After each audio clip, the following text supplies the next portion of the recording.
Bismillahirrahmanirrahim. Assalamualaikum warahmatullahi wabarakatuh. Kaum muslimin dan muslimat di mana saja berada. Sekarang kita berada di bulan suci Ramadan 1446 Hijriah. Dan mari kita gunakan waktu yang kita miliki ini untuk beribadah dan antara lain membaca ayat-ayat dalam kitab suci Al-Quran. Yang pada kesempatan ini saya ingin membacakan sepotong ayat yang terkait dengan ibadah puasa di bulan suci Ramadan, yaitu surah Al-Baqarah ayat 185 yang berbunyi, Syahrul Ramadan allazi unzila fihi al-Qur'an hudal linnas wa bayyinatin minal huda wal furqan. Yang artinya, di bulan suci Ramadan itulah Allah menurunkan Al-Quran untuk dijadikan sebagai petunjuk bagi umat manusia, penjelasan atas petunjuk itu serta sesuatu yang akan membedakan. Ayat ini singkat, ya, pada permulaannya mengandung satu makna yang dalam, karena di bulan suci Ramadan itulah Allah menurunkan ayat-ayat pertama Al-Quran kepada Rasulullah Muhammad SAW. Maksudnya untuk dijadikan sebagai petunjuk bagi umat manusia, itu yang pertama. Yang kedua sebagai penjelasan atas petunjuk itu. Dan yang ketiga sebagai pembeda Al-Furqan.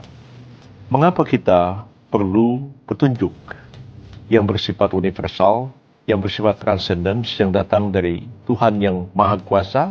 Karena kita manusia memiliki keterbatasan, baik keterbatasan akal pikiran, keterbatasan perasaan, keterbatasan kita dalam melakukan satu eksperimen, mencari pengetahuan terhadap segala sesuatu yang ada di dalam alam semesta ini, dan kelemahan kita itu terutama sekali terkait dengan masalah-masalah di bidang etik, di bidang moralitas, apa yang boleh, apa yang tidak boleh.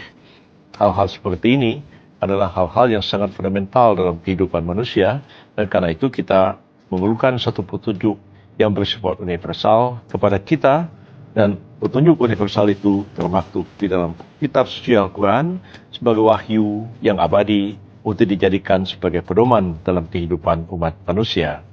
Lalu dikatakan Al-Quran itu juga adalah sesuatu yang akan menjelaskan, ya, dalam sisi lain Al-Quran juga mengatakan Al-Quran itu adalah tibyanan likulli syai'in, adalah penjelasan atas segala sesuatu terkait dengan alam semesta ini, terkait dengan ketuhanan dan alam-alam metafisika, terkait juga dengan manusia itu sendiri.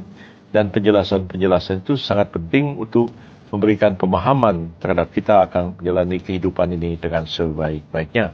Lalu kemudian Al-Quran juga berfungsi sebagai Al-Furqan, sebagai satu pembeda, membedakan yang benar dengan yang salah, membedakan antara yang baik dengan buruk, membedakan antara yang ma'ruf dengan yang mungkar. Nah, dalam konteks dia sebagai petunjuk, kita lihat apa petunjuk Allah yang relevan dengan bangsa kita yang majemuk ini. Di dalam surah Ali Imran ayat 103, Allah SWT mengatakan, wa'tasimu bihablillahi jami'an wa la tafarraqu. Dan hendaklah kalian berpegang teguh kepada tali Allah, jangan kalian bercerai-berai satu sama lain. Ayat-ayat selanjutnya menunjukkan kepada kita bahwa persatuan itu sangat penting. Kesatuan itu sangat penting. Kita dulu hidup bermusuh-musuhan, kata Allah. Kemudian Allah juga yang mempersatukan hati kita. Lalu kemudian kita hampir berada di jurang neraka, Allah menyelamatkan kita. Maka kita disuruh untuk bersatu padu, memegang teguh tali Allah, dan kita dilarang untuk bercerai-berai satu sama lain. Terkait dengan Al-Quran, surah Ali Imran ayat 103 dan 104. Itu mengatakan, wal takum minkum ummatun yad'una ilal khair wa ya'muruna bil ma'ruf wa yanhauna 'anil munkar. Dan hendaklah ada segolongan orang di antara kalian yang mengajak manusia untuk berbuat kebaikan dan mencegah kemungkaran, dan seterusnya dan seterusnya. Jadi memang kita ini harus bersatu sebagai suatu komunitas, sebagai umat Islam, sesama kita sendiri, tapi kita juga harus bersatu dengan kelompok-kelompok lain, ya, bersama-sama dalam membina kehidupan bersama sebagai sebuah bangsa di tengah kemajemukan yang ada pada kehidupan bangsa kita ini. Dan bagi umat Islam, kemajemukan itu bukan merupakan sesuatu yang asing, karena memang Allah sejak semula menciptakan manusia itu beragam-ragam, berbeda-beda satu dengan yang lain, dan semuanya itu adalah ciri-ciri dari kekuasaan Allah kepada umat manusia. Jadi, yang paling penting untuk kita renungkan dalam pengantar untuk buka puasa pada sore hari ini adalah pertama, ajakan kepada kita untuk mempedomani Al-Quran, dan yang kedua adalah ajakan kepada kita untuk menjaga persatuan dan kesatuan baik kita sebagai umat Islam maupun kesatuan dan persatuan sebagai bangsa yang terdiri atas berbagai komponen suku, agama di tengah-tengah kemencemukan yang ada ini.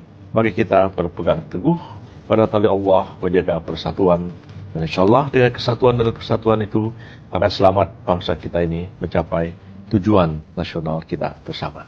Demikian yang dapat saya sampaikan. Terima kasih banyak. Wassalamualaikum warahmatullahi wabarakatuh.